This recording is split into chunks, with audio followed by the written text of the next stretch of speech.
High, আমি অস্মিতা। আজ আমার ডিএলএডের ফার্স্ট ট্রেনিং।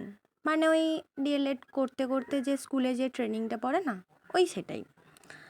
তো আমি ভাবলাম একটা ছোট্ট স্মৃতি ক্রিয়েট করা যাক, যে আমি সারাদিন কী কী করি সেটা একটু ভিডিও করব, করে আপলোড করব।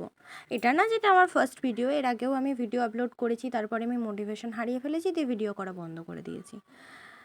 আমি ইররেগুলার পারসন, প্রত্যেকটা জিনিসেই ভিডিও বানানো বলে নয়, প্রত্যেকটা জিনিসেই আমি ইররেগুলার। আমি পড়াশোনাও ঠিক করে করি না, খাওয়া দাওয়াও ঠিক করি না।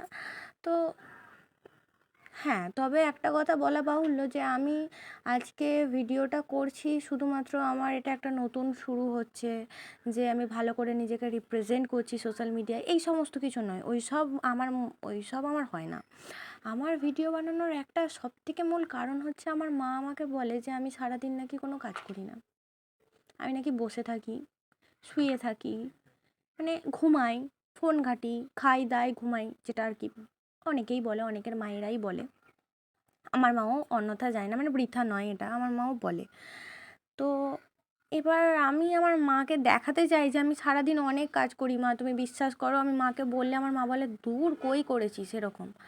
তো সেই জন্যই আজকে ভিডিও বানিয়েছি। এটা আপলোড করার পর আশা করি আমার মা দেখবে, তাহলে জানতে পারবে যে না, আমি ঠিক বলেছি, যে আমি কী কী করেছি। এই যেমন ধরো বিছানা বাগানো, ঝাড় দেওয়া, এটা আমার রেগুলার ডিউটি। তারপরে আজকে নতুন জায়গায় যাব বলে ব্যাগ গুছিয়েছি, টিফিন রেডি করেছি, টিফিনের খাবারটা মা রেডি করেছে, টিফিনটা ভরেছি আমি। তো আর ব্যাগ গোছাতে গিয়ে আমি জানতাম না যে কী কী লাগবে। তো আমি মোটামুটি একটা খাতা, একটা বই, একটা পেন নিয়েছিলাম। আর কিছু জিনিস ছিল, স্যানিটাইজার, চশমা, আমি কানা মানুষ তো আমার চশমা লাগে, তো আমি চশমাটাও নিয়েছিলাম। তার সাথে একটু লিপ বাম নিয়েছিলাম, কারণ এখন শীতের শেষ যাওয়ার মুহূর্ত। এখন শীতের শেষ বলা চলে না, কিন্তু শীত চলে যেয়ে আবার ঘুরে এসছে, বৃষ্টি বাদলের দিন বলে কথা। তবে ঠোঁট ফোঁট ফেটে যায়, ওই জন্য আর কি একটু লিপ বাম নিয়ে যাই। এবার সমস্ত জলের বোতল, টিফিন সব কিছু আমি ভরে নিয়েছি। আর হ্যাঁ, একটা কথা, বইটা দেখে আবার কেউ ভেবো না যে এই বইটা পড়ার বই, এই বইটা নিয়েছে। এইটা কোনো পড়ার বই নয়, এটা একটা গল্পের বই, দেনা পাওনা শরৎচন্দ্র চট্টোপাধ্যায়ের লেখা। বইটা বেশ ভালো। আমার আর কি গল্পের বই পড়তে ভালো লাগে, তো তাই গল্পের বই নিয়ে গিয়েছিলাম, যদি সময় পাই পড়বো। কিন্তু আলটিমেট আমি সময় পাইনি।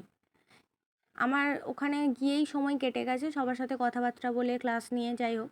তারপর স্নান টান করে কাপড় জামা মিলে খাওয়া দাওয়া করে নিয়ে আমি রেডি হয়ে গিয়েছিলাম।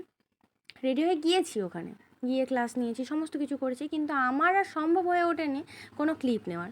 এবার তারপর বাড়িতে এসে যথারীতি একটু চাটা খেয়ে মুড ফ্রেশ করে পড়াতে বসেছিলাম। আর পড়াতে পড়াতে আমার অলওয়েজ ডিউটি আঁকা।